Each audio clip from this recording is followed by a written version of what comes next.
Muy buenas tardes, chicos. ¿Cómo estuvo ese fin de semana?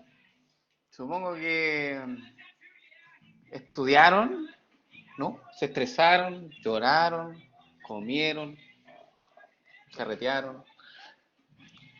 Sofía lo dice, hola, profe, ¿cómo está? Bien, Sofía, saludando. Siempre ella tan puntual con su saludo, ¿cierto? Jesús dice, jajaja, buen tema, es un tema bien antiguo, diría yo, ya, así como, pero sigue siendo bueno. Tomás Agustín dice, hola, profe. Nicolás Sábalo dice, hola, profe. Hola, señor Nicolás. Hola, Tomás. Agustín Llévenes. ¿Tiene ánimo hoy día, Tomás? Porque en laboratorio no tenía. Jesús dice, hola, profe. Buenas tardes. Buenas tardes, señor Jesús. ¿Cómo estoy? Estoy bien. Camilo Busto dice, hola, profe. Hola, señor Camilo. Señor Josefa. Perdón, señorita Josefa. Hola, profe, dice Josefa Ignacia. Constanza Sepúlveda dice, hola, profe. También está Joaquín Marambio, dice, de puro alcohol, dice. Mira, fantástico. ¿Quién como usted? Jesús dice ahí con ganas de morir nomás. ¿Pero cómo? Si recién estamos en la mitad del semestre, queda un mes y medio. Ya, 2 meses para los que tienen carro recuperativa. Pero nada, no queda nada. Después de tener casi 3 meses, no, 2 meses y algo de vacaciones. Más o menos.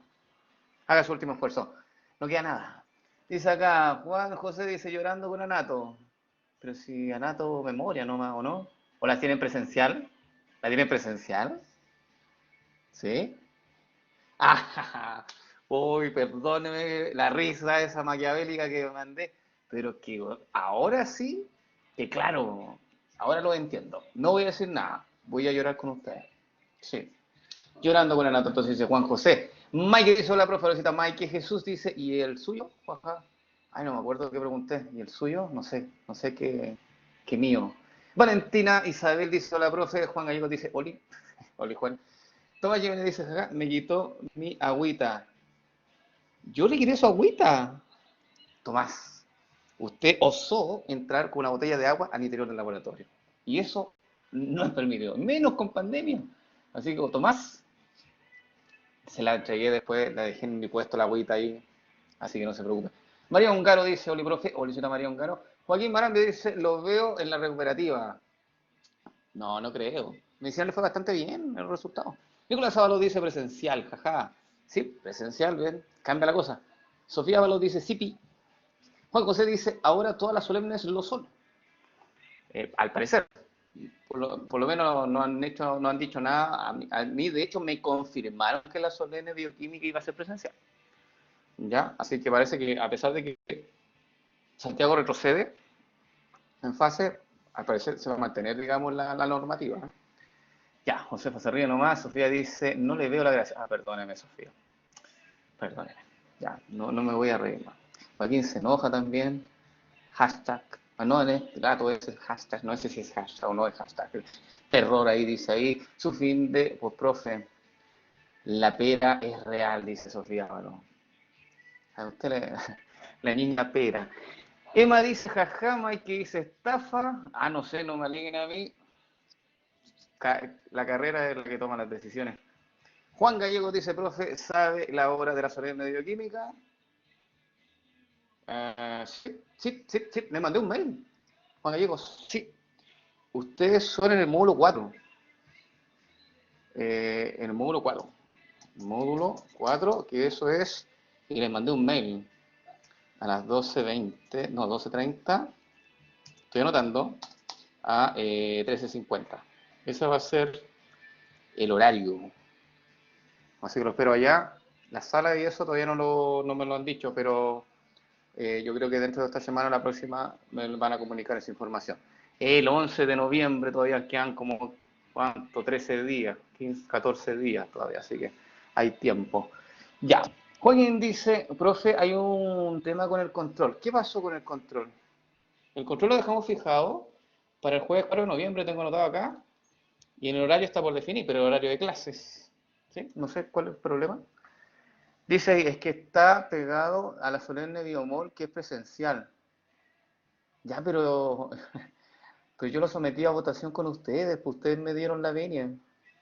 ¿Se van a retractar ahora? Sofía Valo dice, ¿será de entrada? No lo sé. Jesús dice, profe, ¿Hasta qué clase entra en la solemne? Hasta la clase de síntesis de ácidos grasos. Hasta las especificaciones ya está disponible, pero claramente faltan todavía subirle, yo le tengo que subir dos clases más, una de la vía lactosa fosfato y la de síntesis de ácido graso. Y con eso estarían todos los contenidos para la solemne 2. Ya dice, por esto al ser horario de clases es que no sabíamos la fecha. Claro, o sea, las fechas sí las sabíamos. La sabía la de la solemne o la del control. Sabían las dos fechas, la del control es el 4 de noviembre, tengo anotado acá, y la de la solemne del 11 de noviembre, dada por su... También les mandé un mail con esa información. Catalina González dice, no puede ser en otro horario. ¿Qué cosa, Catalina? ¿El control o la solemne? La solemne no, imposible. El control podríamos discutirlo, podríamos conversarlo. Ahí les puedo ceder algo, pero el otro no. Ya, me activan los micrófonos que estoy leyendo mucha información, entonces alguien que sea el vocero o la vocera y me cuenta así qué sucede. Sofía, por favor. Hola, profe, ¿cómo está? Qué ánimo. Sí, estamos bien, súper. Cuenta. No, estoy bien. Es que me escucho doble, es incómodo. No sé por qué me escucho doble. Pero omita el... Ya, bueno, ya, ya. Ya, concéntrese la nomás, cosa es dígame. que hoy día nos confirmaron que, no, en verdad nos confirmaron hace rato, pero ya, la solemne de biomol es el 4, pero es a las 2:30. Y con usted justo terminamos como a las 2:30 y es presencial. Entonces, como que si el control es de salida, nos topa muy encima con la solemne. Mm, Entonces, si puede ser, no pero, sé, o control pero, de entrada o ponerlo ya en la tarde, yo creo que pero es estaría que si bueno. yo pongo el control de entrada, igual van a tener problemas en el traslado, supongo. No, no creo que varíe mucho el fenómeno. Encuentro que, o sea, si lo dejo salir, obviamente van a andar apretados y andar corriendo, van a estar estresados. No, si la Pero cosa es no andar apretado. el ponerlo adelante, lo que pasa es que a mí, ¿sabes lo que me complica más? El hecho de, si ustedes quieren, lo podemos dejar en un horario aparte. Ya tengo problema. Pero eso sí, tienen que ponerse de acuerdo ustedes y mandarme un mail diciéndome, sí, profesor, estamos de acuerdo en tomar lo que sé yo. Y ustedes mismos proponen el horario.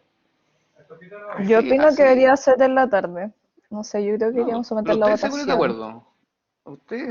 Ustedes son buenos organizándose. Yo creo que discútanlo, conversanlo. Y mira, si quieren tomarlo de entrada el día 4 de noviembre, ¿cierto? En horario de clase, tomémoslo de entrada. Ustedes me mandan un comunicado, profe, lo queremos tomar de entrada, listo. Se los parametrizo a esa hora. Y si ustedes me dicen, profe, la verdad, queremos estar más concentrados para la prueba de biomol, qué sé yo, queremos, no sé, pues podemos hacer clase. Y, y después podemos, incluso el que no viene a clase puede ver la grabación, qué sé yo, y puede después hacer sus consultas. Prefiero hacerlo en la tarde para estar más tranquilo. También pueden estar en su libre albedrío. ¿Sí? Entonces se lo dejo a ustedes de tarea y alguien que quiera ser vocero, no sé si Tomás quiere ser vocero, e indicarme a mí, mandarme un mail diciendo, profesor, elegimos esto, no sé, alguien.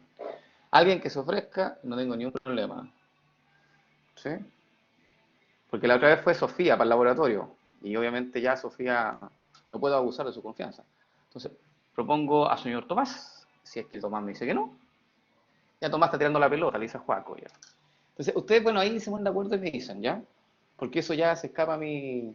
Si ustedes lo quieren de entrada, me dicen profe de entrada. Si ustedes lo quieren en otro horario, profe en este horario. Listo. El control tiene 10 preguntas, son 20 minutos de su tiempo para que lo consideren. Y eso es lo único que tienen que saber. Pero el día 4 va al control, sí o sí. ¿Ya? Así que espero su mail. Ya chicos, dice Joaquín, dice profe, yo soy el delegado de bioquímica. Ya Joaquín, ¿tiene la tarea entonces? Usted tiene la responsabilidad entonces de mandarme un mail y hacer la encuesta y todo eso con sus compañeros. ¿Le parece? Sí, ya. Sofía me lo dice, profe, ¿hasta dónde entra en el control?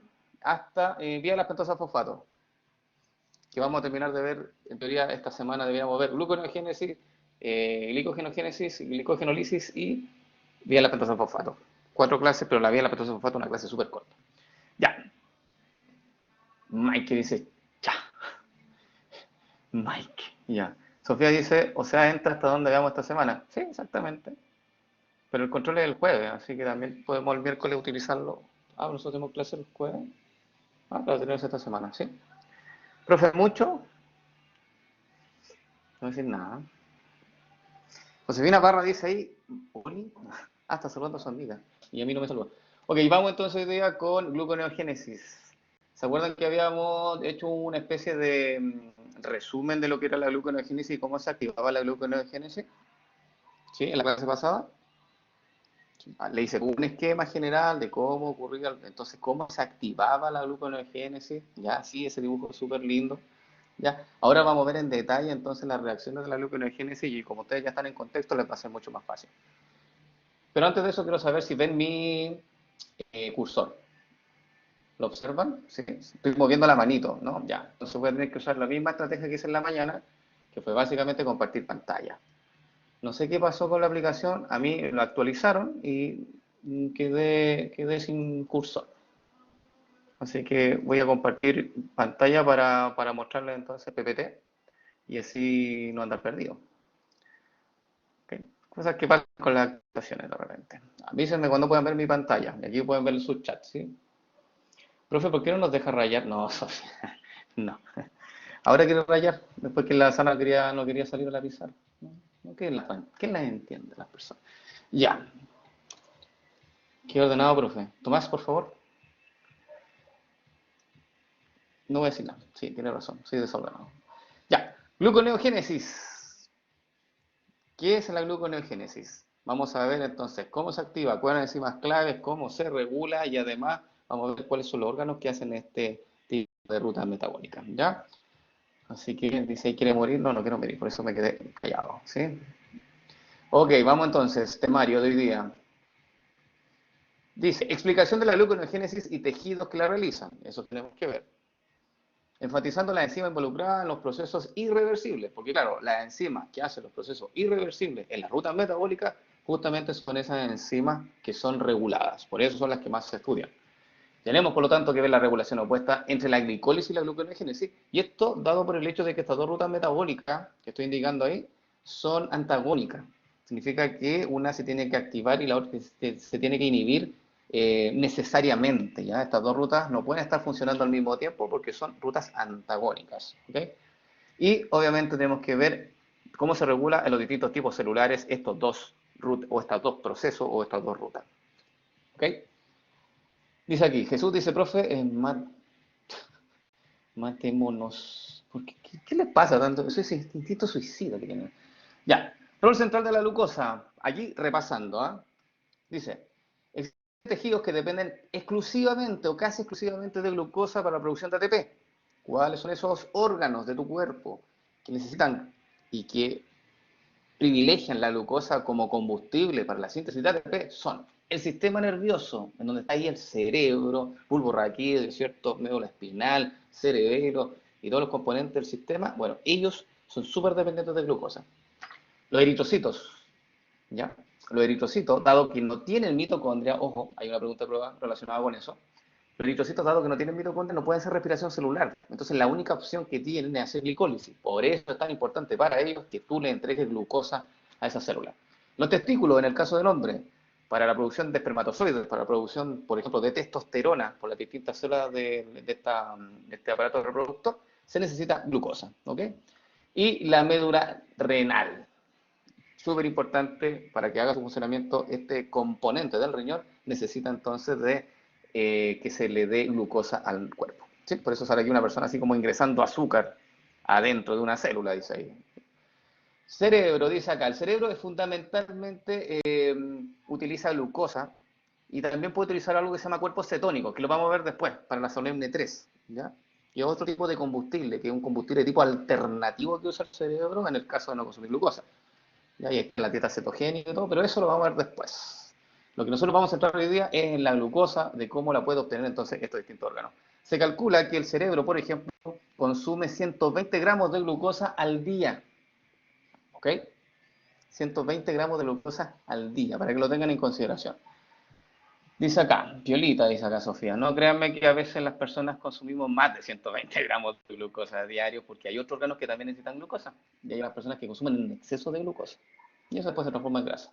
Bueno, dice acá, existen momentos en que el suministro de glucosa no es suficiente. Por ejemplo, ¿cuáles son los episodios en que una persona puede tener un déficit de glucosa en ayuno? Periodo entre comidas, ¿ya? Después de un ejercicio vigoroso, etcétera. ¿Sí? ¿Por qué dice etcétera? Porque también existe otro escenario, como por ejemplo un postoperatorio. Si a una persona le hicieron un bypass gástrico, ponte tú, o le extrajeron un pedazo de intestino producto de una obstrucción intestinal, necesita, ahí probablemente su aparato digestivo no está funcionando al 100% y lo más probable es que no va a poder absorber, digamos, de forma eficiente los nutrientes como por ejemplo la glucosa. Entonces, por eso sale un etcétera ahí.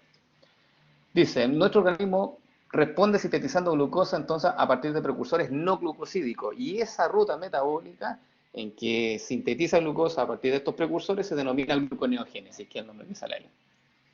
¿Ya? Entonces, esto es todo un repaso de ya lo que hemos adelantado en la clase anterior. Sigamos repasando. Gluconeogénesis, rutas anabólicas, claro, porque es de síntesis. Partimos de precursores más pequeños a generación de una glucosa, que es una molécula más grande. Presente en los animales y en otros organismos. O sea, no está solamente presente en los seres humanos, sino que la gluconeogénesis también lo pueden hacer los animales, en general. ¿Ya? Los perritos, los gatitos, todo esto, cuando usted no le da comida, tendrá que activar la gluconeogénesis, ¿no? Dice, la gluconeogénesis tiene lugar en el hígado, principalmente en el citosol celular. Pero también puede haber gluconeogénesis en otros órganos, como por ejemplo en la corteza del riñón y también en las células epiteliales intestinales. ¿Ya? Pero ¿por qué siempre el hígado es el que sale como mayor, es como el mayor representante de la gluconeogénesis? Es porque se calcula que el hígado hace el 90% de la producción de glucosa en el caso de que una persona esté o en inanición, en inanición, o esté en ayuno, o esté haciendo ejercicio. El hígado entonces aporta el 90% de la glucosa que se produce. ¿Bien? Dato importante, dato interesante, las células musculares no producen glucosa, por si acaso. Las células musculares no hacen gluconeogénesis. Ellas hacen glicólisis, ellas rompen la glucosa cada vez que ingresa glucosa en su interior, ellas lo utilizan para sintetizar ATP, pero ellas no tienen la capacidad de sintetizar glucosa. Y vamos a entender el porqué durante la clase. ¿Cuál es el objetivo de la gluconeogénesis? Obviamente que mantener los niveles adecuados de suministro de glucosa para que los tejidos que sean sensibles y que solo producen energía a partir de este monosacárido sigan funcionando. Ese es como el objetivo principal cuando tu cuerpo empieza a hacer gluconeogénesis. ¿Vamos bien? ¿Sí? ¿Alguna duda? Ya, ahí Sofía dice que sí. María Ungar dice que sí. Tomás Jiménez dice que sí. Perfecto.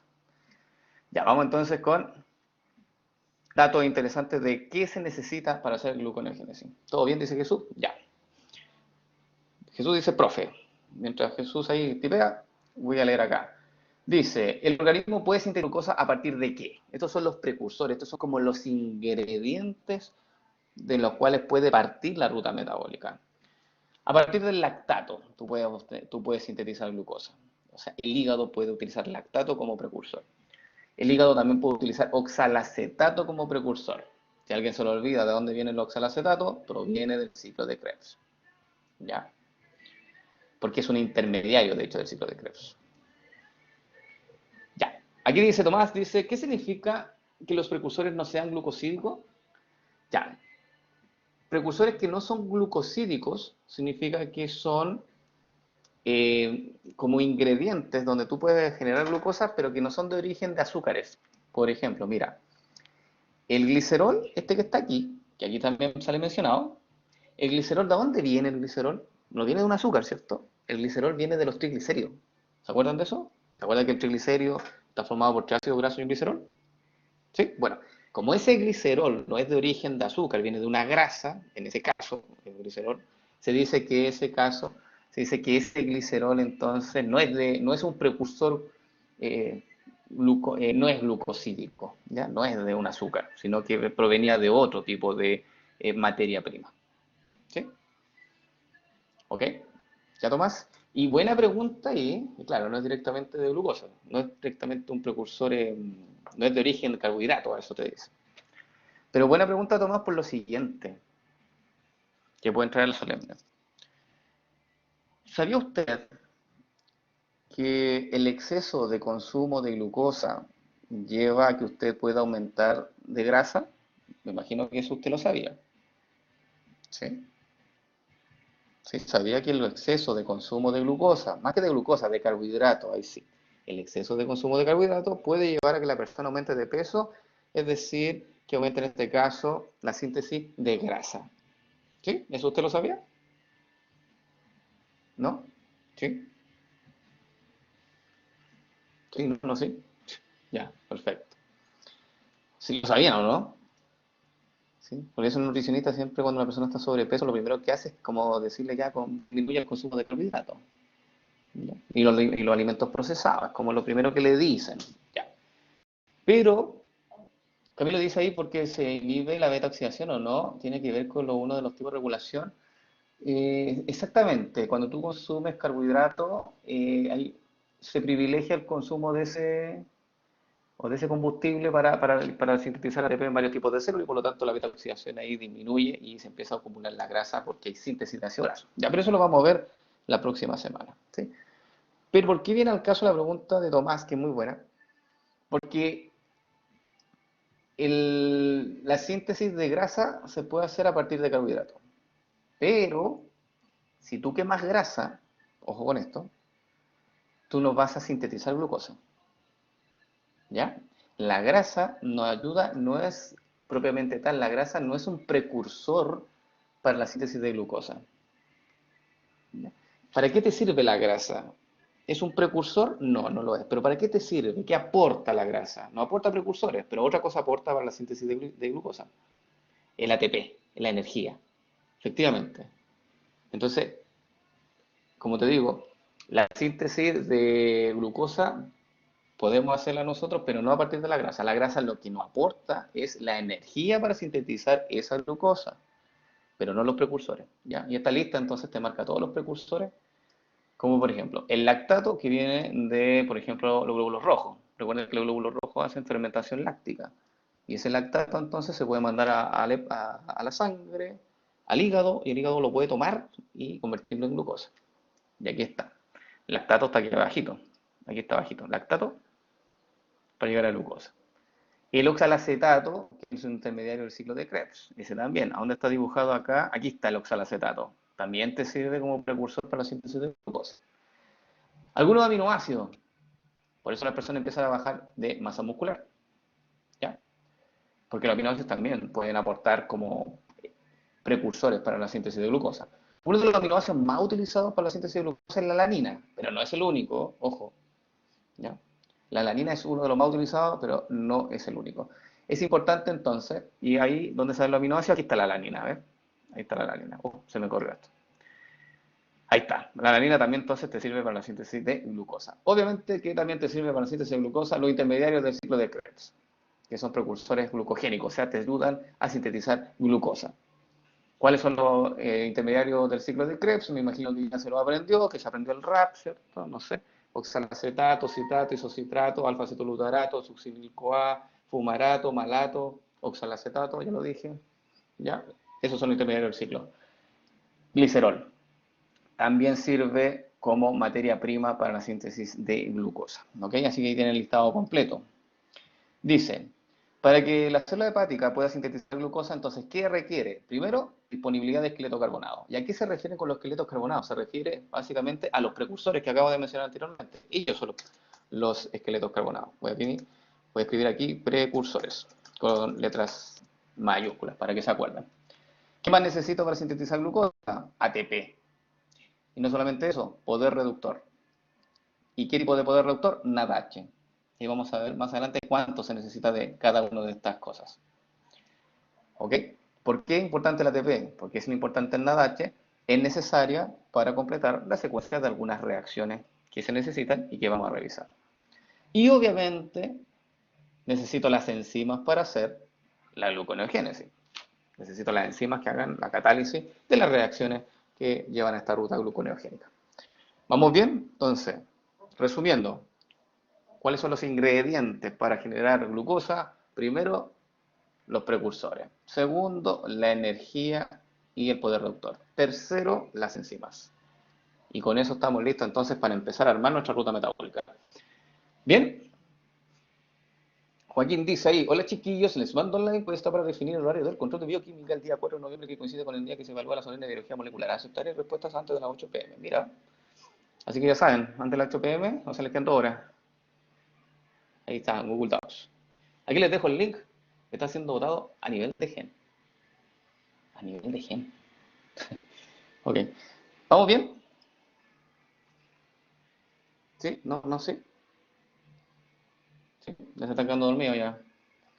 Vamos entonces, si se están quedando dormidos, entonces pongámonos más difícil, porque esto está demasiado fácil. Vamos entonces a hablar de la glicólisis y gluconeogénesis, pero nos vamos a centrar obviamente en la gluconeogénesis, que es nuestra reacción estrella, o sea, nuestra ruta estrella. Y esa ruta es la que se muestra acá en azul, o celeste, no sé, azul. ¿Sí? Esa es la gluconeogénesis. Que parte en este caso, nosotros sabemos que la gluconeogénesis puede partir por glicerol, cierto lactato, intermediarios del ciclo, pero acá pusimos piruvato simplemente como para hacerlo más fácil esto a la hora de llevar, de iniciar la ruta. Y esta ruta metabólica tiene 11 reacciones. Ahí hay 1, 2, 3, 4, 5, 6, 7, 8, 9, 10 y 11 reacciones, de las cuales 7 reacciones son reversibles y son compartidas con la glicólisis, que aparece en rojo, que son estas son compartidas, esa es compartida, esa es compartida, que son justamente las que tienen flecha en ambos sentidos. Pero estas que están acá, estas dos, esta tercera y esta cuarta, son reacciones específicas de la gluconeogénesis. ¿Y por qué son específicas? Porque son justamente reacciones de tipo irreversible. Y como son irreversibles, son enzimas reguladas. Sí, María Ungaro, justo que ahí eran las enzimas reguladas, sí, efectivamente. Por lo tanto, la gluconeogénesis tiene 4 enzimas reguladas, que son justamente las que están ahí mencionadas en color azul. ¿Cuáles son esas enzimas? Nombrémosla. La primera, piruvato carboxilasa. Esa, anótela, porque después le voy a hacer preguntas. Piruvato carboxilasa. La segunda, fosfoenol piruvato carboxiquinasa. O PEP carboxiquinasa, si también la quiere mencionar de otra forma. ¿La anotó? Sí. Ya, vamos con la tercera. Fructosa 1,6 bifosfatasa 1, o también conocida como fructosa 1,6 bifosfatasa nomás. Y por último, la glucosa 6-fosfatasa. Recuerde que las enzimas terminan en asa. ¿Ya? Carboxilasa, carboxiquinasa, bifosfatasa, fosfatasa. ¿Vamos bien? Anotaron esa enzima porque ahora tenemos que ver qué hacen esas enzimas, cuáles son las reacciones que llevan a cabo y obviamente cómo se regulan. Ya, vamos con la primera. ¿Puedo repetir? Dice Juan Gallego. Claro. Piruvato carboxilasa, fosfonol piruvato carboxiquinasa, fructosa 1,6 bifosfatasa, glucosa 6 fosfatasa. Muy rápido. ¿Vamos bien? Ok, dice Juan. ¿Todos bien? Ya me morí, dice Jesús. Se ríe nomás, Sofía. No sé de qué se ríe, Sofía. Perdí el hilo. Profe, es que a esta hora hace sueño, dice Jesús. Pobrecito. Ya. Tomás dice, la segunda tenía nombre raro. Era como jeje. Tomás, voy a tomar agüita. Ah, fosfonol piruvato, ya, esta, PEP. Fosfoenol, la segunda, ¿cuál dijiste? ¿Esa? La segunda, sí. Fosfoenol piruvato. De hecho, viene con el nombre del producto. Fosfoenol piruvato carboxiquinasa. Sí, es un nombre bastante largo, sí. Pero tienen que aprendérselo. Además que la solo no es presencial.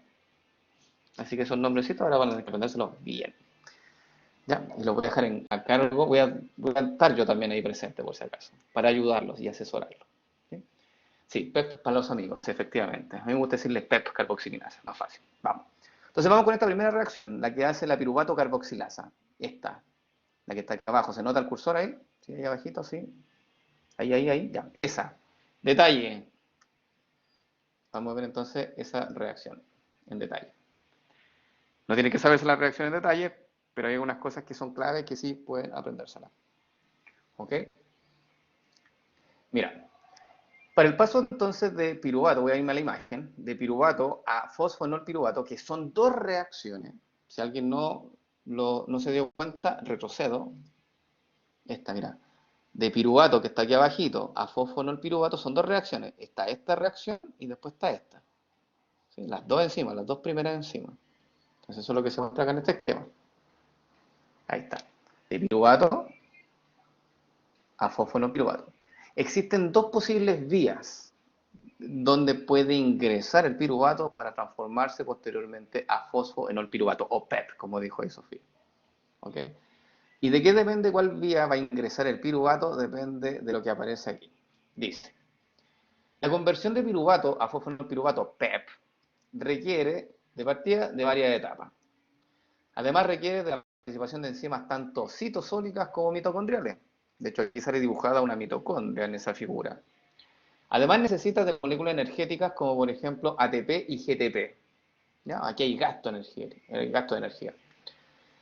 ¿Y de qué depende entonces? ¿Cuál de las dos rutas va a iniciar entonces la gluconeogénesis? Eso dependerá del origen del piruvato. Si el piruvato proviene del lactato, se toma la vía 1, o sea, esta que está aquí, esta, la 1. Pero si el piruvato proviene de un aminoácido o proviene de un intermediario del ciclo de Krebs, por ejemplo, se toma la ruta número 2.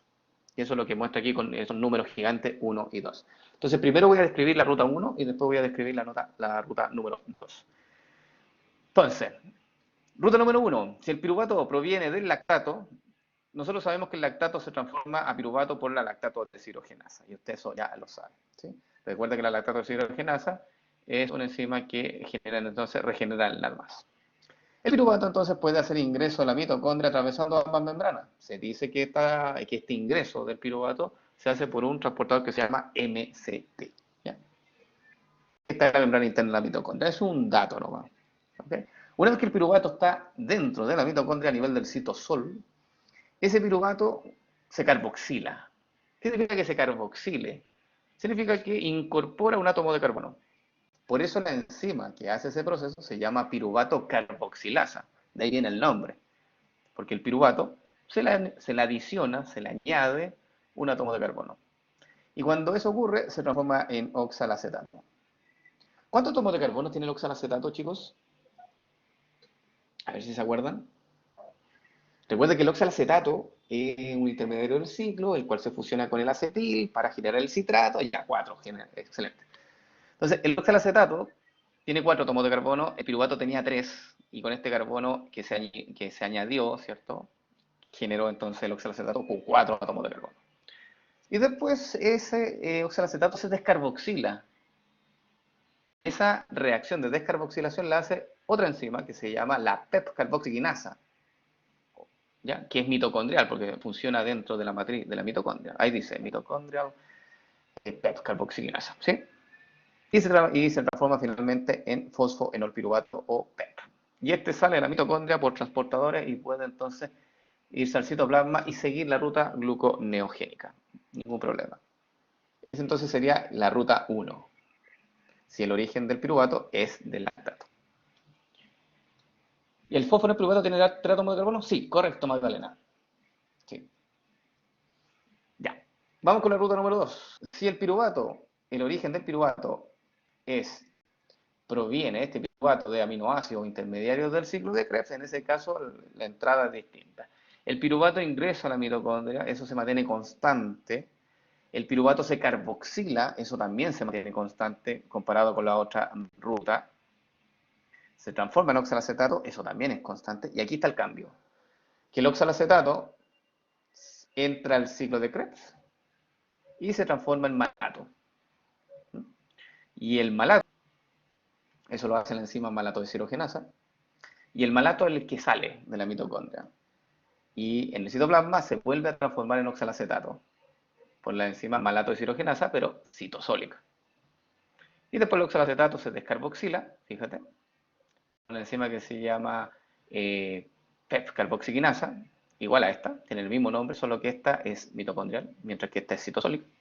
Y finalmente lleva a la formación de fosfonolpiruvato y ahí sigue la ruta gluconeogénica. ¿Dónde se perdió, señorita María Ongaro? Dígame. Nicolás dice, profe, ¿y por qué el oxalacetato no sale nomás? Buena pregunta, buena pregunta. De partida el oxalacetato no puede salir porque no hay transportadores para oxalacetato. Los que pueden salir, estas compuertas, la mitocondria tiene transportadores específicos. El piruvato puede ingresar, ya el fosfonopiruvato puede salir, el malato puede salir, pero el oxalacetato, él no tiene tanta libertad, digamos, de poder salir, así como directamente. Dice acá, el oxalacetato entra al ciclo. El oxalacetato es del ciclo, Camilo. Es del ciclo. El oxalacetato es un intermediario del ciclo. No es el que entra, es parte del ciclo. Dice acá, profe, ¿y por qué el oxalacetato no sale nomás? Ya le di como lo intenté, entonces, porque no hay transportador. Desde el malato, dice acá. Ah, desde el malato se perdió entonces acá. María Ungaro. Aunque María Ungaro después dice, Emma, te amo. Parece que Emma le respondió, dice, proviene de aminoácidos intermediarios. Ya, si el piruvato proviene de los aminoácidos intermediarios, el piruvato entra a la mitocondria, se carboxila y se vuelve a oxalacetato. Correcto. Este entra en el ciclo de Krebs, correcto. Y se transforma en malato. Sí. Este sale y se vuelve a transformar nuevamente en oxalacetato. Y se descarboxila y se forma finalmente el fosfo en el piruvato. Sí. Tal cual usted lo dijo, señora Emma, eso es lo que aparece acá. Entonces ahí viene una pregunta, porque esto, la idea no es que se lo aprendan de memoria, yo no voy a hacer esta pregunta de memoria, al menos yo no. Pero viene mi pregunta es, bueno, ¿y por qué hay dos rutas? Aparte del origen, hay una diferencia en esta ruta. Y esa diferencia tiene que ver con las coenzimas. ¿Se da cuenta de ese detalle o no? Fíjate en la ruta uno. ¿Qué coenzima genera a nivel citosólico? Aquí, abajito. La ruta uno genera NADMAS a nivel citosólico. ¿Sí? ¿Y qué genera la ruta 2 a nivel citosólico? Fíjense en ese detalle. Los detalles están en las preguntas de prueba. Nicolás dice, profe, ¿y por qué el oxalacetato no se le descarboxila dentro de la mitocondria como la ruta 1? Por esto mismo, por lo que estoy tratando de explicar a Nicolás, por esta es la razón. Esta es la racional de por qué hay dos rutas. Tomás Yever dice, profe, pero si la ruta 1 no entiendo, el piruvato se carboxila, se oxalacetato, luego el oxalacetato, el mismo dióxido de carbono se va y queda como fósforo piruvato, ¿no sería piruvato de nuevo? No. Buena pregunta, Tomás. Para responderte a esta pregunta, tenemos que ver la siguiente diapositiva en donde te dicen cuál es el carbono, dónde se adiciona el carbono y cuál es el carbono que sale, porque no es el mismo carbono. Ya, Tomás, son carbonos distintos y se forman enlaces distintos. Por lo tanto, eso lo vamos a ver en detalle en un ratito más. Ya. Entonces, ¿se dan cuenta que las rutas, ya sea la 1 o la 2, si yo me voy por la ruta 1, se regenera el NAD+, pero si yo me voy por la ruta 2, se regenera el NADH? ¿Se dan cuenta de ese detalle? ¿Sí o no? ¿Sí? Ya. Ahora, una célula siempre tiene que mantener el equilibrio entre NADH y NAD+. Emma, lo que estoy diciendo es lo siguiente, mira, súper, súper simple. Si yo tomo la ruta 1, ¿ven mi cursor acá? ¿Sí? ¿Lo ven o no? Ahí, ya. Si yo tomo la ruta 1, en el citoplasma tomo el NADH y lo convierto en NAD+. Eso es lo que estoy diciendo, ¿sí? ¿Se dan cuenta de eso? ¿Sí? ¿Sí? ¿O no? Ya. Y si yo tomo la ruta, si el piruvato toma la ruta número 2, ¿qué pasa? ¿Qué queda en el citoplasma? En el citoplasma se toma el NAD+ y se convierte en NADH. Entonces, claramente hay una diferencia importante en lo que se produce. Y las células siempre tienen que mantener un equilibrio entre NADH y NAD+ en el citoplasma. Más o menos tienen que estar 50 y 50. Dicho de esa forma. A ver si entendieron ahora con una pregunta, voy a ver si entendieron el concepto. Si una célula tiene muchos niveles de NADH a nivel del citoplasma, ¿qué ruta va a tomar el piruvato? ¿O qué ruta se va a tomar preferentemente? ¿La 1 o la 2? La 1, correcto. ¿Por qué? Porque si la célula tiene mucho NADH en el citoplasma y siempre tiene que tratar al equilibrio, la única forma de contrarrestar ese exceso de NADH es que el lactato ingrese entonces, se transforma en piruvato, y el piruvato ingresa a la mitocondria y todo esto sea por la ruta 1. Y de esa forma el NADH, el exceso que tenía la célula, lo convierte en NAD+. ¿Sí? Por el contrario, ¿qué pasa si la célula tiene mucho NAD+ en el citoplasma? Ahí el piruvato tiene que ingresar a la mitocondria y tiene que generarse todas estas reacciones para que aquí opere la enzima malato deshidrogenasa y pueda regenerar el NADH. Y ahí toma la ruta 2. Entonces, estas rutas son bien dinámicas, dependen mucho de los niveles de coenzima que tenga la célula en su citoplasma. ¿Ahora sí se entendió?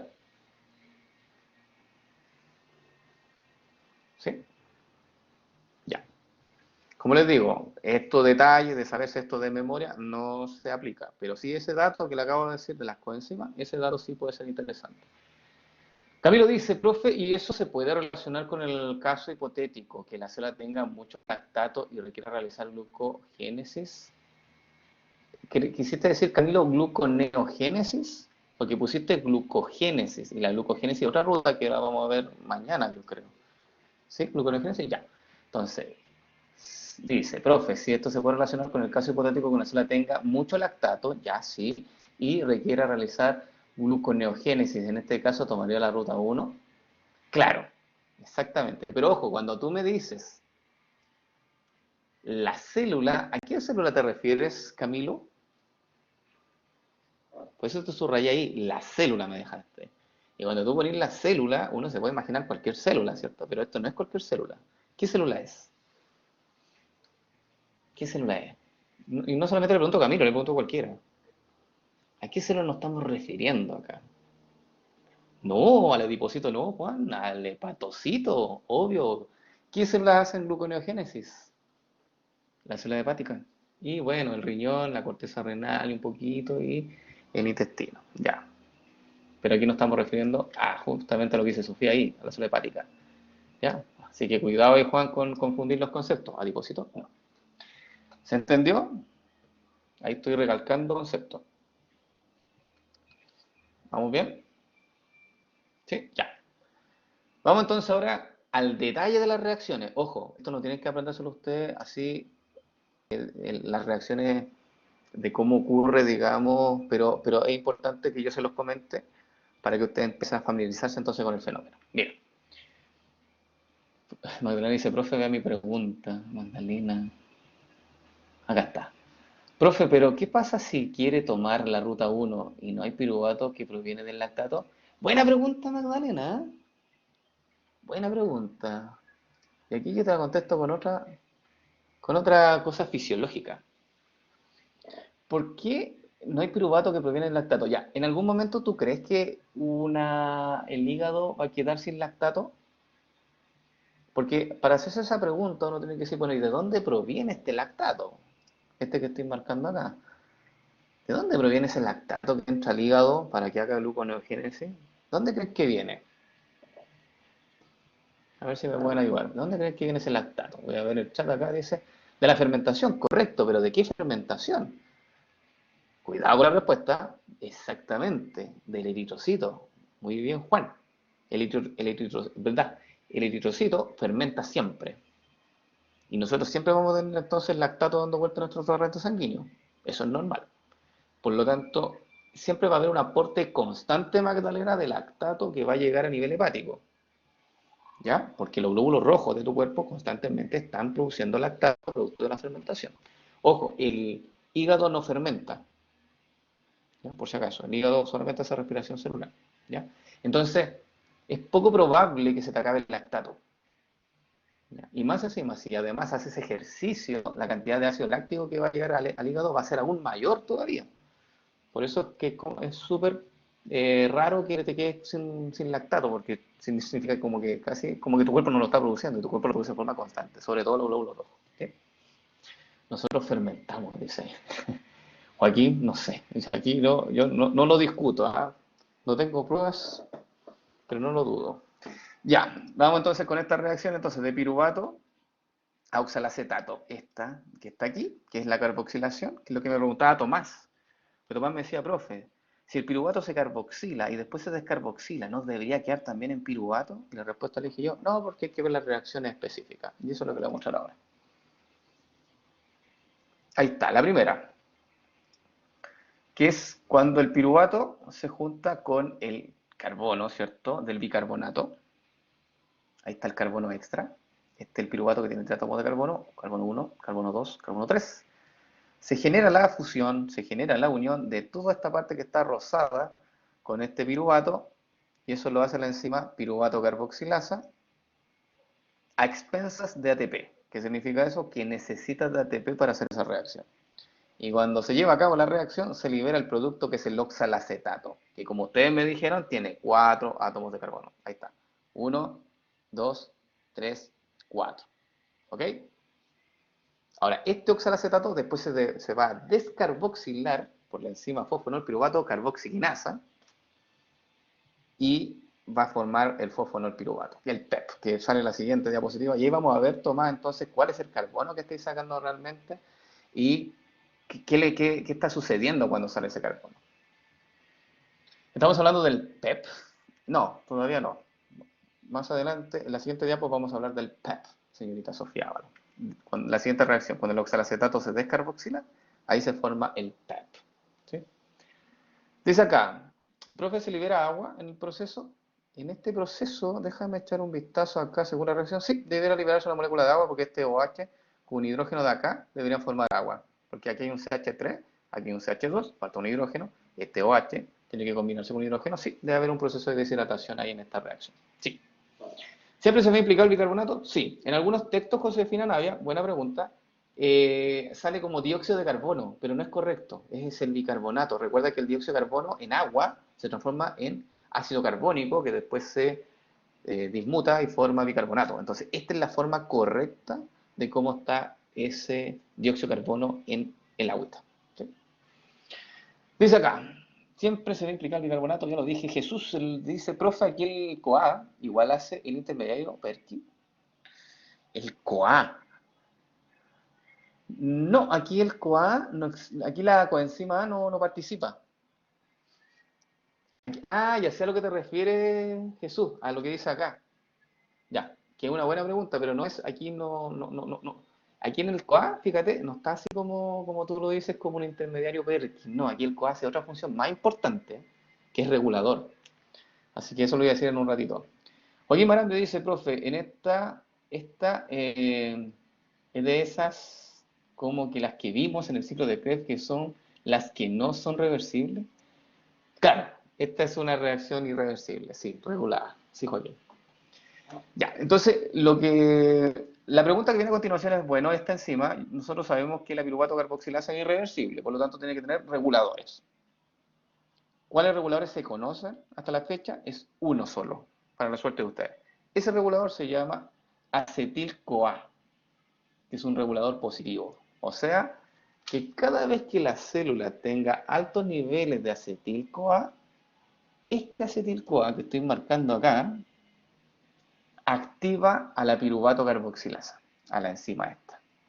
Y por lo tanto, activa la gluconeogénesis. Repito, porque ese dato sí es importante. Ese dato sí es pregunta de prueba, pero primero tienen que entenderlo. Ya.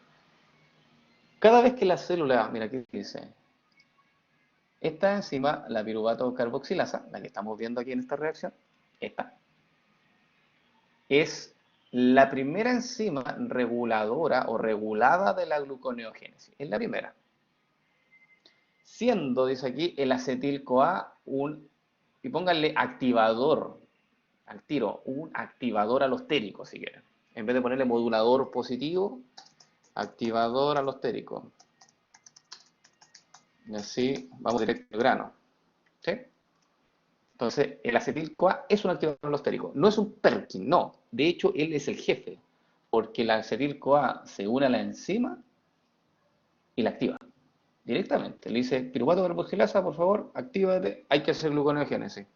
Hay altos niveles de acetil-CoA. Perfecto. Y la enzima se activa y empieza a unir el bicarbonato con el piruvato para formar el oxalacetato. ¿Se entendió? ¿Sí? ¿No? Ya. Pregunta de prueba entonces, ya que lo entendieron. Si me contestan bien, significa que lo entendieron. Si me contestan mal, significa que no. El CoA aumentó de rango. Sí, aumentó de rango. Sí. No, si todo ahí, las moléculas dentro de una célula no tienen rango. Las moléculas pueden hacer incluso hasta 3, 4, 5 trabajos distintos, de distintos niveles. ¿Ya? De ser un activador, de ser una coenzima, ¿no? Sí, tienen distintas pegas, por decirlo así. Ya. Vamos con la pregunta tipo prueba. Dice, ¿cómo dice? Dice, ya. ¿De dónde viene ese acetil-CoA Ese grande CoA que dice ahí Tomás, qué grande el CoA. Este acetil, ojo, no es solamente el CoA nomás, Tomás, es el acetil-CoA, no le dé solamente el crédito a la coenzima, el acetil-CoA. ¿De dónde proviene ese acetil-CoA en altas concentraciones para activar a la piruvato carboxilasa? Para responder esa pregunta, no viene en la oxidación del piruvato, Tomás. Buen intento, pero no. No. Para responder esa pregunta, vayas al esquema que yo le hice la semana pasada. Ese lindo esquema que me hicieron bullying por mi cerebro que dibujé, vayas a ese esquema y fíjese de dónde viene ese acetil-CoA. ¿De la glicólisis? No. No, vayas a ese esquema. Y fíjese, creo que lo puse. Si no lo puse, bueno, lo menciono hoy día. ¿Puse o no acetil-CoA en ese esquema en el hígado? ¿De dónde venía? ¿Tienen el esquema? ¿No tiene nada de acetil-CoA? Te apuesto que no. Dice, ya, ya. Si no lo puse, yo se los comento acá. ¿No sale? Ya. El acetil-CoA viene de la oxidación del ácido graso. El ácido graso, cuando tú lo beta-oxidas, se transforma en acetil-CoA, por si acaso. Y además el acetil-CoA después ingresa al ciclo, coenzima reducida, que lleva a la cadena, a fosforilación oxidativa posteriormente y ATP. Entonces, yo le había mencionado que las grasas aportan la energía. Sí, pero las grasas también pueden aportar acetil-CoA en el proceso. Y ese acetil-CoA regula y activa a la piruvato carboxilasa para que haya gluconeogénesis. ¿Bien? ¿Lo anotaron? ¿Sí? El acetil-CoA proviene de las grasas, proviene de la oxidación de los ácidos grasos. Anotado, ya. Porque después, en la próxima semana, vamos a hablar de los ácidos grasos y cómo se beta-oxidan. Y ahí nuevamente va a salir el acetil-CoA para que hagan el link, para que hagan el engage ahí con la información. Ok, sigamos entonces. Vámonos al PEP, que todos quieren hablar del PEP. ¿De dónde qué cosa, profe? Que el acetil-CoA, este de acá, aumenta sus concentraciones en una célula hepática, dado de que hay una oxidación de los ácidos grasos. ¿Sí? Los ácidos grasos, cuando llegan a nivel hepático, se beta-oxidan y genera mucho acetil-CoA. Entonces la célula se da cuenta que hay mucho acetil-CoA y ese mismo acetil-CoA activa la piruvato carboxilasa. Escenario perfecto para sintetizar glucosa. O sea, para hacer gluconeogénesis. ¿Ya? Ok, ¿preguntas con esto? ¿No? Josefina, Emma, María, ¿quién más? Francisca, Sofía, Tomás. Ya, súper. Vamos entonces a la continuación de esta reacción. Oxalacetato pasa a fosfenopiruvato, ¿no? Esa es la siguiente reacción, de oxalacetato a fosfenopiruvato. Y eso se muestra ahora. Acá está. De oxalacetato a fosfonolpiruvato, más conocido como PEP. Aquí le respondo la pregunta al señor Tomás, que me decía, profe, pero si yo descarboxilo el oxalacetato, ¿debiera transformarse en piruvato? Y la respuesta es no, no. No, porque cuando tú descarboxilas el oxalacetato, que tiene 4 átomos de carbono, aquí ocurre un cambio. Este carbono, que es el que ingresó, sí, efectivamente el que va a salir, pero al salir genera un doble enlace acá, ese doble enlace, aquí, ese doble enlace. Y eso le da el nombre enol. Recuerda que eno significa doble enlace. Ano, un enlace. Eno, dos enlaces. Ino, tres enlaces. ¿Ya? Entonces, por eso eno, doble enlace, ahí. Y además, esta enzima requiere de GTP, que es un nucleótido que tiene 3 grupos fosfato. Y un grupo fosfato del GTP se coloca unido a este oxígeno. Y eso genera entonces, aquí está el grupo fosfato unido. Por eso se le denomina fosfo, porque tiene un grupo fosfato, enol, porque tiene un doble enlace, y piruvato, porque claro, porque se parece al piruvato, pero no es piruvato. Y ese es el PEP, el fosfo-enol piruvato. Por lo tanto, hay una descarboxilación y además hay gasto de energía. Ahí está el nombre encima, la fosfonol piruvato carboxiquinasa. ¿Bien con esta reacción?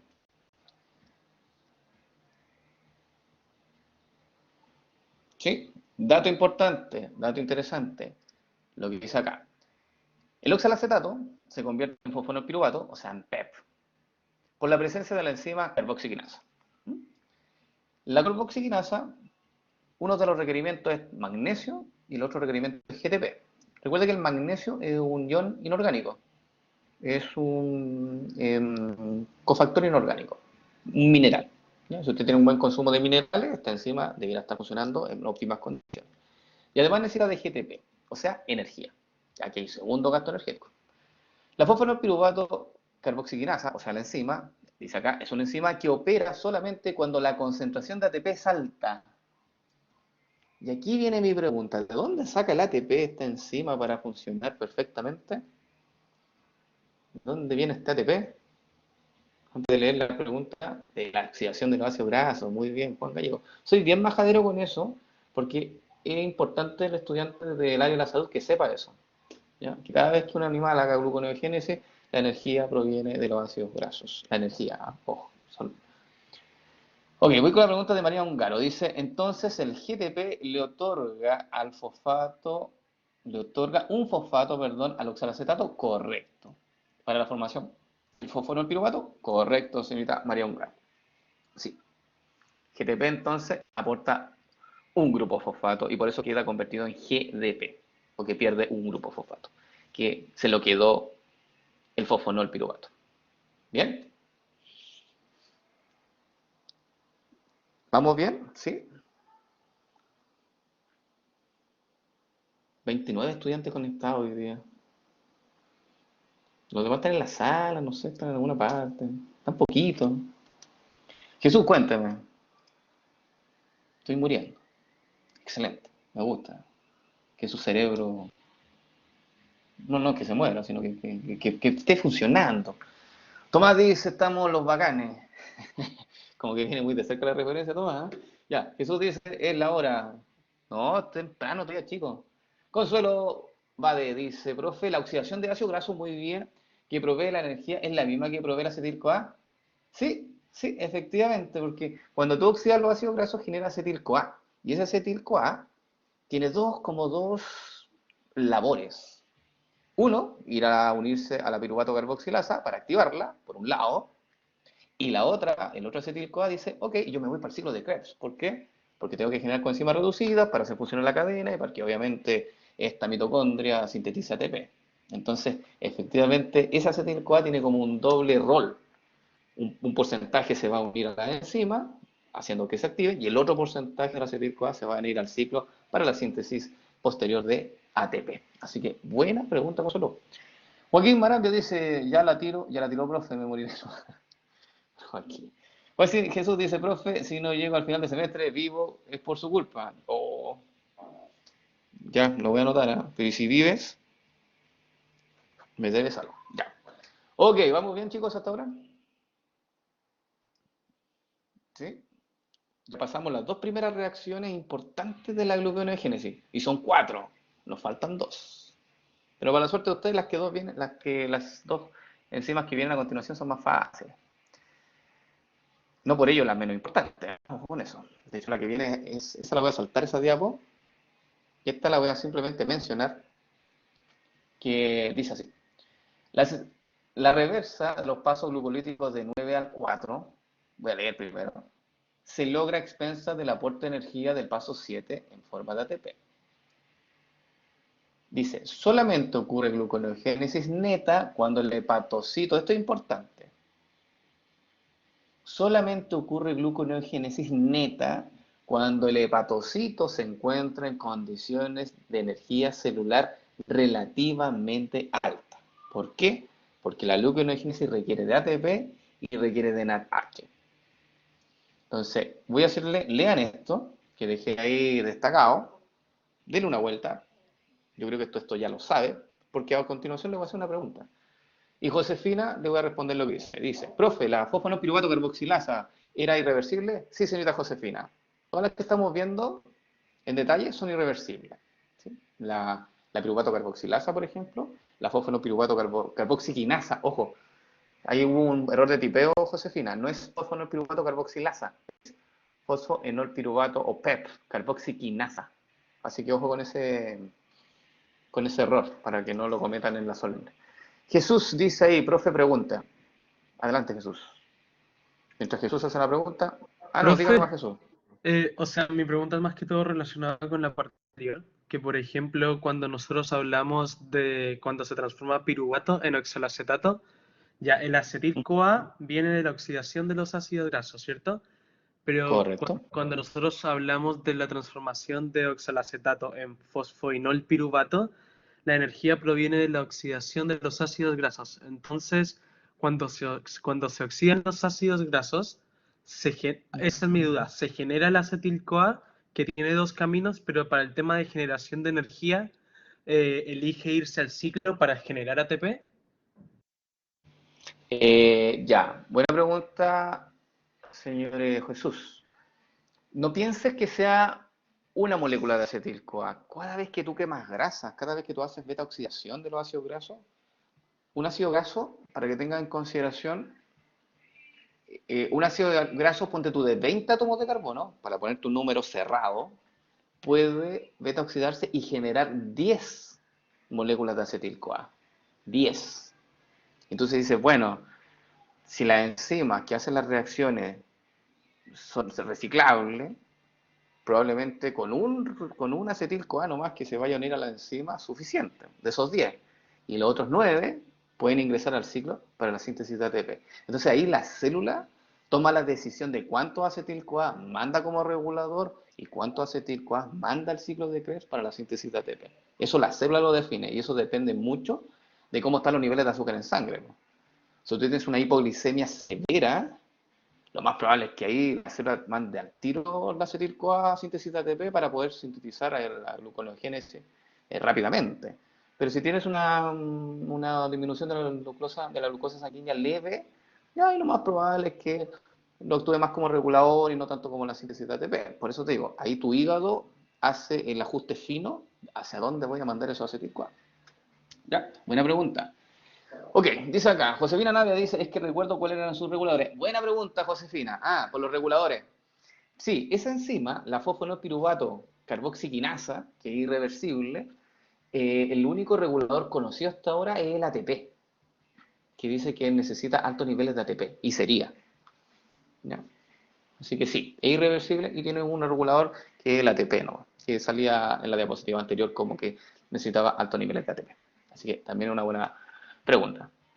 Entonces, vamos con esto. ¿Lo leyeron, cierto? Sí. Todavía no se han muerto.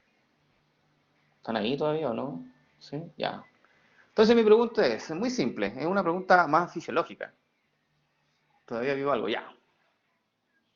Si un... ¿Cuándo se activa gluconeogénesis? ¿Cuando una persona está en ayuno o cuando una persona ha consumido carbohidratos? Esa pregunta es muy fácil, pero voy a partir con una pregunta fácil porque después viene la bomba. Entonces, ¿cuándo una persona activa gluconeogénesis?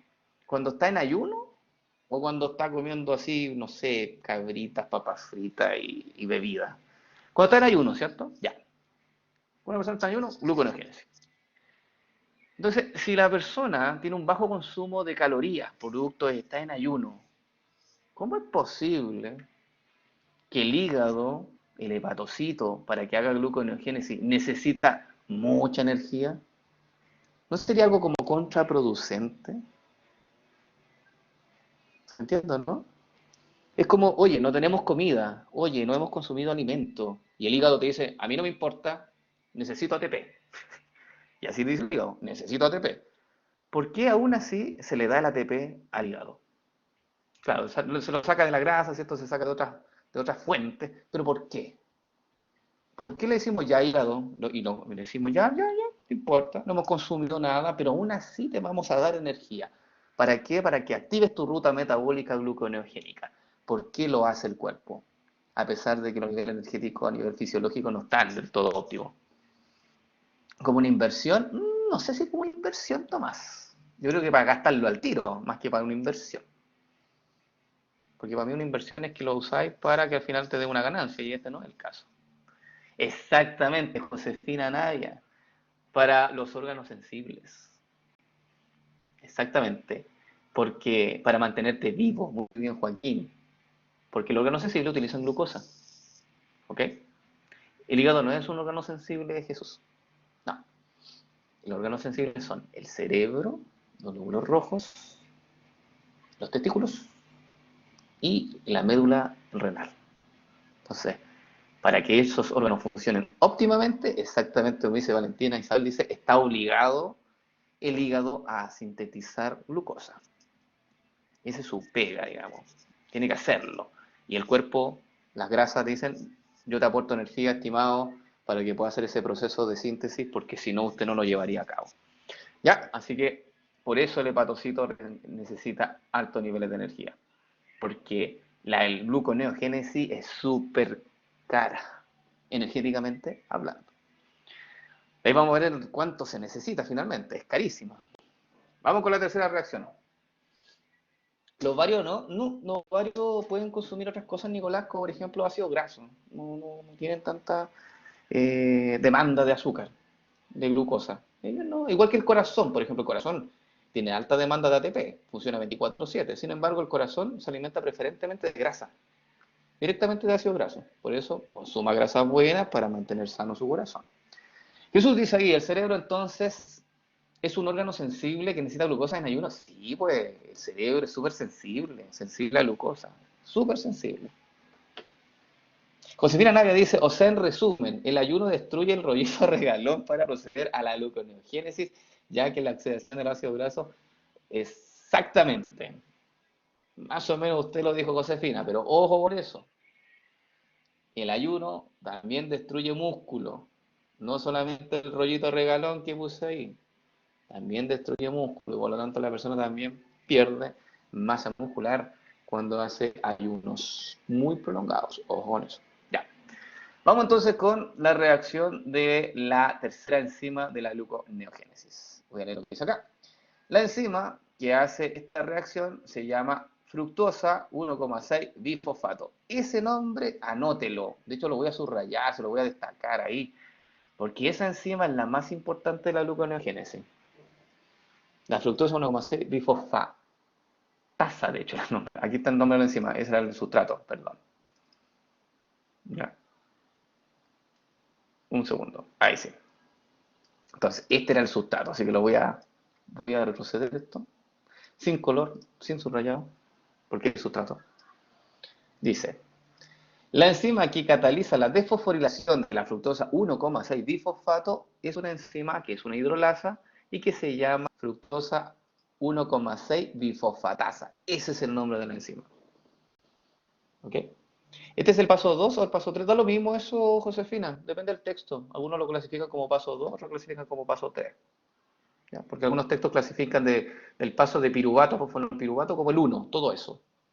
¿Ya? Y esto lo clasifican como el 2. Pero otros textos lo subclasifican, así que ahí no se preocupen en qué número de paso es. Bueno, ya, ¿qué hace esta enzima en específico? Toma este sustrato que se llama fructosa 1,6 bifosfato.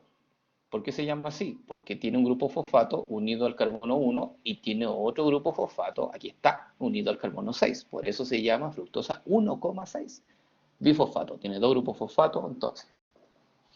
Y lo que hace la enzima, la fructosa 1,6 bifosfatasa, es muy simple. Ella quita un grupo fosfato, uno solo. ¿Cuál quita? ¿El de la posición 1 o el de la posición 6?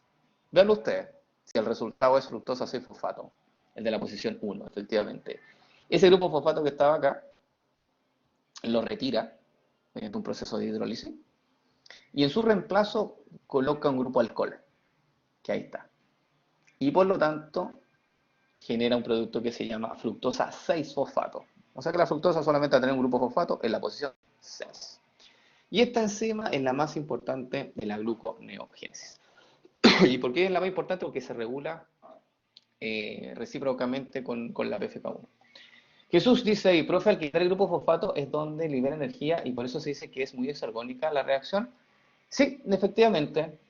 Sí, aquí arriba, tú lo leíste, dice acá. Esta reacción es muy exergónica, pero aquí te habla de la PFK1, ¿no? En todo caso, ¿eh? Jesús. De la reacción que hace la enzima de la glicólisis. Camilo dice, ¿se regula con qué, profe? Vamos, no he dicho eso todavía, Camilo, cómo se regula, porque eso está en la siguiente diapositiva. Pero se entendió la reacción que hace la fructosa 1,6 bifosfatasa, que es básicamente sacar el grupo fosfato de la posición 1. ¿Sí? Ya. ¿Cómo se regula esta enzima? simple. Aquí está la enzima. Ahí está la abreviación del nombre de la enzima. Fructosa bifosfatasa 1 o fructosa 1,6 bifosfatasa. Esta enzima se inhibe, por eso sale una X ahí, se inhibe por altos niveles de AMP. ¿Qué significa esto? Si el hepatocito tiene altos niveles de AMP, la célula lo interpreta como que hay bajos niveles energéticos dentro de la célula. Y por lo tanto, ese mismo AMP inhibe a la enzima de la gluconeogénesis. ¿Por qué? Porque la gluconeogénesis necesita de energía para poder activarse. Y si hay baja energía, ¿se va a activar? No, se va a inhibir. Por eso se regula de esta forma. Denle una vuelta y si tienen preguntas con esta diapositiva, me dicen. Yo leo lo de Jesús. Dice, entonces saca el grupo fosfato para que quede el alcohol. ¿Sí? Para que quede un alcohol. Sí, está bien. ¿Puedo repetir? Sí, claro. Esta es la enzima fructosa 1,6 bifosfatasa 1. Esta. Y así se abrevia. En la solemne puede estar el nombre completo o puede estar la abreviación. Y esta enzima es la más importante de la gluconeogénesis. Esta. Esa de ahí. Sí, esa ya. Y esa enzima, ¿cómo se regula? Mediante AMP. El AMP, cuando está en altas concentraciones dentro de una célula, la célula eso lo interpreta como que tiene bajos niveles de energía. ¿Me siguen con esa idea? Esa idea es clave. Si una célula tiene altos niveles de AMP, como nosotros sabemos que la AMP es una molécula de baja energía, la célula lo interpreta como que hay poca energía dentro de la célula. ¿Sí? Jesús me dice que me sigue, ¿los demás me siguen? ¿Sí? ¿No? ¿Sí? Ya. Y como yo les dije, la gluconeogénesis para poder activarse necesita de energía, si no, no se activa. Proveniente de la grasa, donde ustedes quieran la energía, pero tiene que haber alta energía.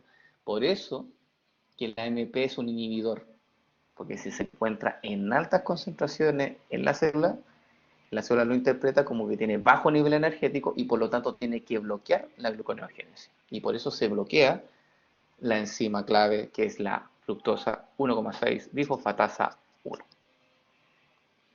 ¿Ahí sí? ¿Sí? No. ¿Sí? Ya. Vamos entonces con la última reacción de la gluconeogénesis. No menos importante. Voy a leer lo que sale aquí. Ya. Ahí hay una pregunta buena de Juana. Dice, profe, ¿y si hay bajos niveles? ¿Se activa?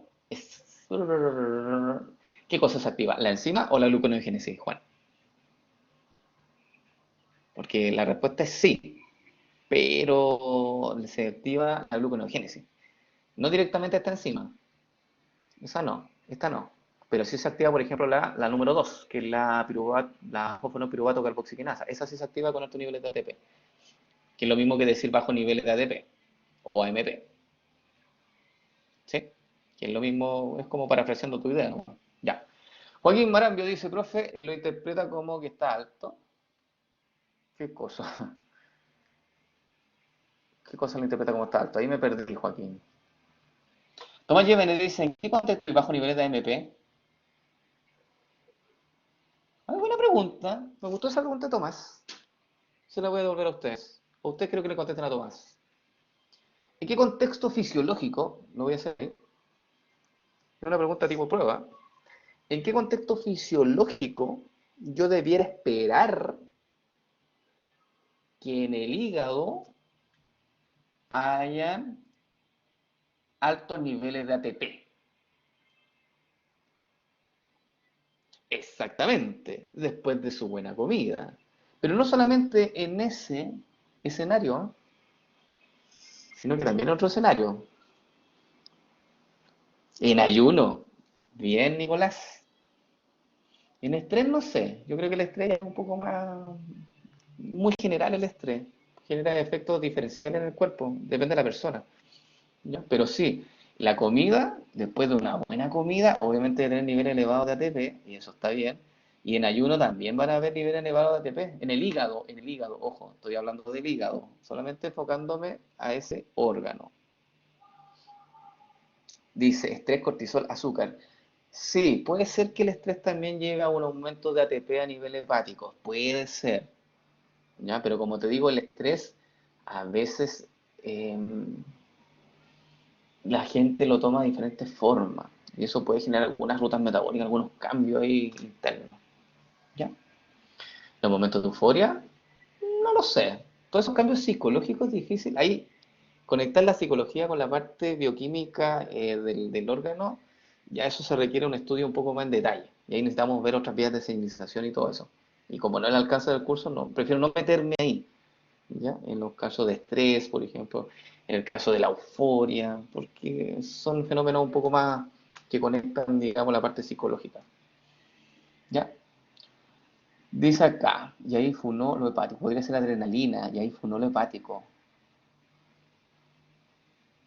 Claro, pero la adrenalina, sí, pues, ahí tiene una idea de la adrenalina. Fíjense en la adrenalina. Buen dato, Joaquín. Se los dejo de tarea la adrenalina. Se los voy a dejar ahí, para que no entrar en detalle tanto con esto. La adrenalina, ¿qué efecto tiene a nivel hepático? Esa es la tarea.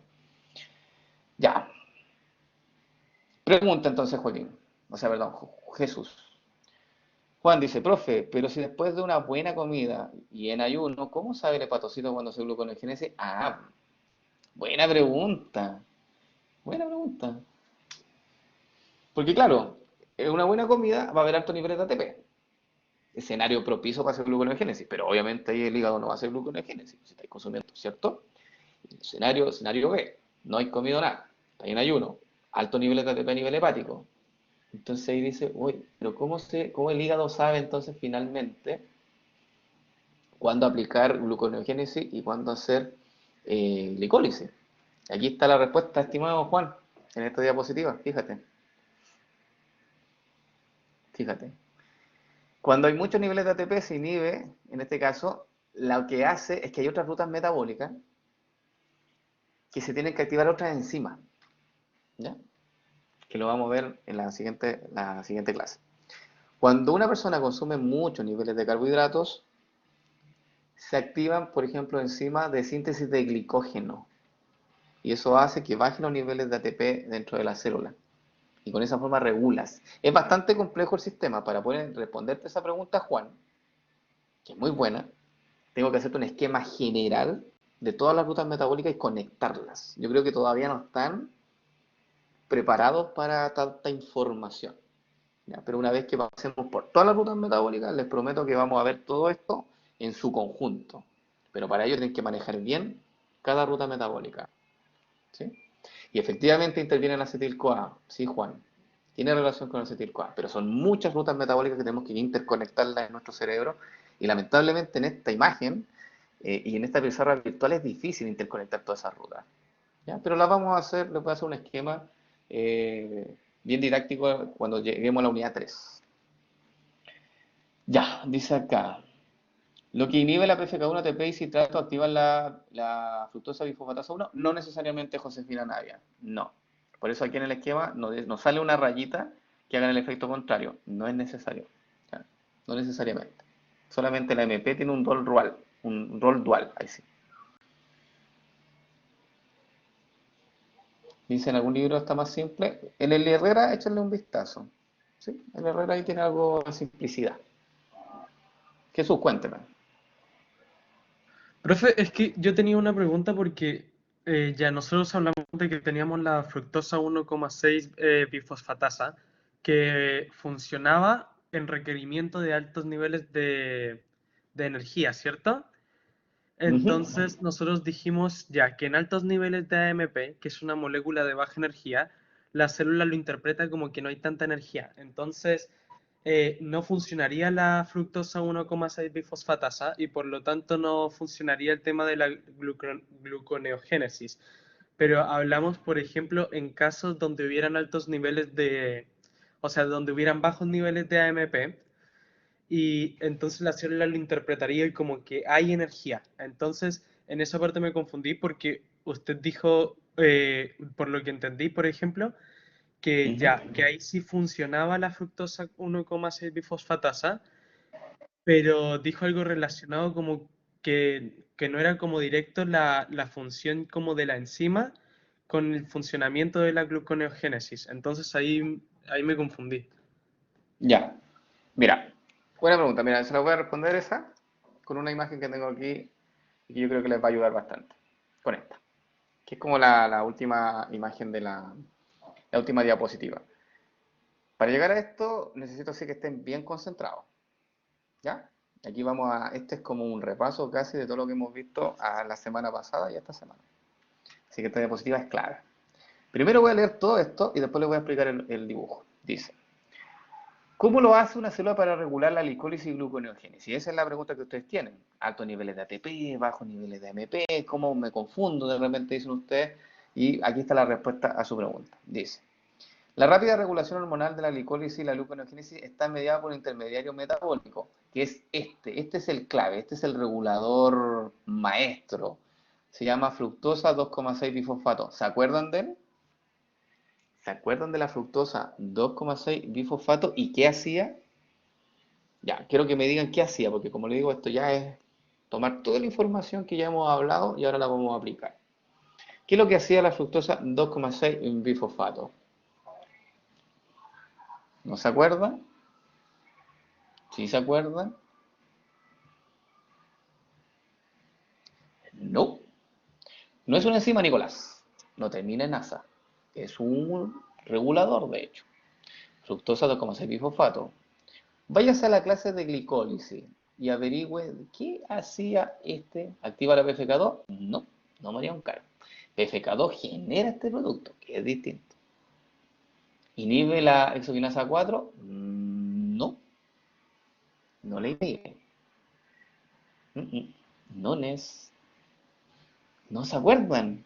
¿Ve que no lo he estudiado? Ahí me doy cuenta al tiro. Por eso les dije, aquí vamos a hacer un compendio de toda la información, pero para eso necesito que vengan estudiados para poder entonces hacer toda la relación, porque si no se hace un poco más complejo, pero vamos a hacerlo igual.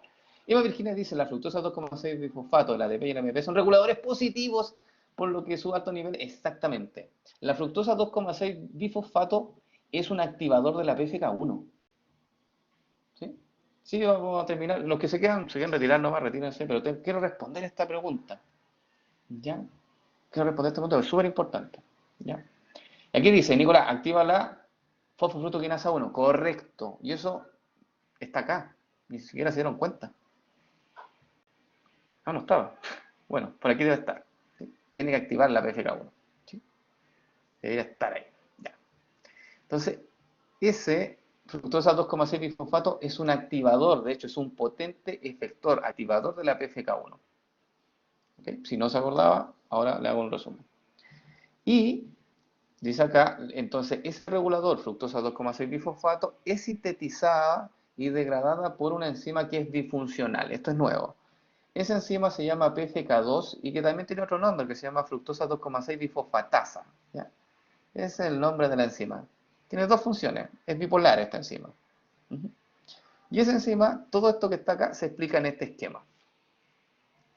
Entonces, algunos estudiantes me preguntan, profe, ¿cómo es posible que hayan altos niveles energéticos dentro de una célula y que la célula sepa, y esa fue la pregunta, cómo la célula va a saber que tiene que activar o tiene que inhibir gluconeogénesis, si las condiciones son las mismas? Y la respuesta está acá. Todo ocurre por un proceso de regulación. Si una persona está en ayuno, la hormona operante, la hormona que está en el torrente sanguíneo es el glucagón. Y aquí parte todo. El glucagón lo que hace es fosforilar la PFK2, que es una enzima. Y al fosforilarla, a ponerle este grupo fosfato, esa parte queda inactiva. Y eso hace entonces que esta PFK2 no pueda producir fructosa 2,6 bifosfato. En ese escenario entonces, si yo no puedo producir fructosa 2,6 bifosfato, ¿voy a poder activar la PFK1? ¿Voy a poder activar la glicólisis? ¿Qué dicen ustedes? ¿Sí o no? No, ¿cierto? No, porque dijimos que el fructosa 2,6 bifosfato es un activador de la PFK1, pero claro, pero tiene que haber de este regulador. Si no hay, si no puedo sintetizar este regulador porque está bloqueada la PFK2, lamentablemente no voy a poder activar la glicólisis.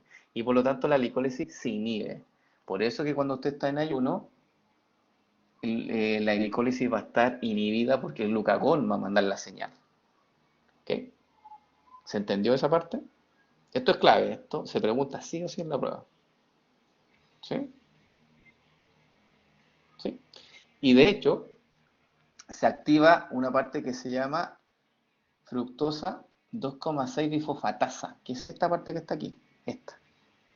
Fructosa 2,6 bifosfatasa o bifosfatasa 2 se le llama.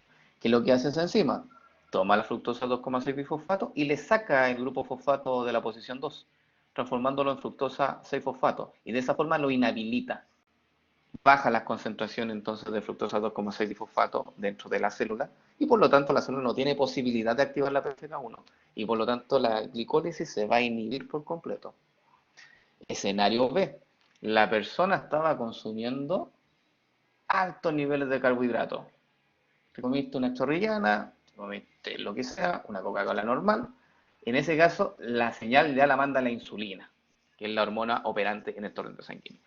Manda la señal y activa la PCK2 e inhibe la fosfatasa, porque saca el grupo fosfato, este grupo fosfato lo quita, y al quitarlo, la enzima queda operativa. Y la PCK2 ya sabemos que es la que produce la fructosa 2,6 bifosfato. Y por lo tanto, se va a aumentar la concentración de este regulador en ese escenario, se va a activar la PFK1 y se va a activar la glicólisis. ¿Y quién se va a inhibir? La gluconeogénesis. Entonces, este es el mono clave, el dibujo clave que te explica cómo se regula finalmente las dos rutas metabólicas. Juan Gallego dice, profe, ¿puede repetir lo último de la insulina? Claro, la insulina activa a la PFK2, porque le saca el grupo fosfato. Y al retirar ese grupo fosfato, la enzima queda activa y por lo tanto puede fosforilar a la fructosa 6-fosfato, convirtiéndola en fructosa 2,6 bifosfato. Y nosotros sabemos que este es el regulador de la PFK1, es el activador de la PFK1. Altas concentraciones se empiezan a aumentar entonces la concentración de esto, se activa la PFK1 y por lo tanto, ¿qué se va a activar? La glicólisis. Y la gluconeogénesis se inhibió. ¿Quedó claro? Jesús, dice, profe, cuénteme Jesús. Profe, entonces, por ejemplo, ya, cuando una persona está en ayuno, ahí actúa el glucagón. Correcto. Ahí bueno, se fosforila la PFK2 y Ujú. esto la inactiva. Y la Correcto. inactivación de esta lo que hace es que no se pueda producir glucosa 2,6 bifosfato. Y esto inhibe Fructosa. fructosa, perdón, ya, fructosa. Ujú. Ya, y esto inhibe la glicólisis, pero por ejemplo, cuando recién hemos comido, ahí actúa es la insulina, lo que hace que la Claro. enzima sea operativa y ahí es donde se activa la glucólisis. Exactamente. Eso es básicamente la regulación de las dos rutas metabólicas. Muy bien dicho, señor Jesús. ¿Sí? ¿Se entendió? De nada, señor Jesús. Tomás. Profe, dice ahí. ¿Qué sucede, Tomás?